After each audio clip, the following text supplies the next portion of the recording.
বল খেলছে দিদিদের সাথে। ও বলটা খুব পছন্দ করছে বল বাবু। এই যে মা, এই যে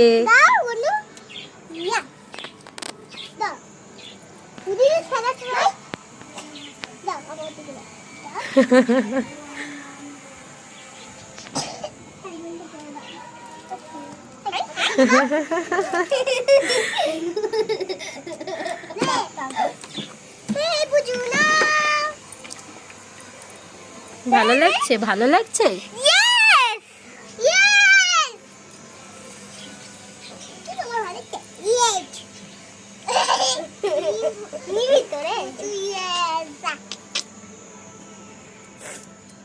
এবার আমার থেকে স্টার্ট হবে, আমার থেকে স্টার্ট হয়।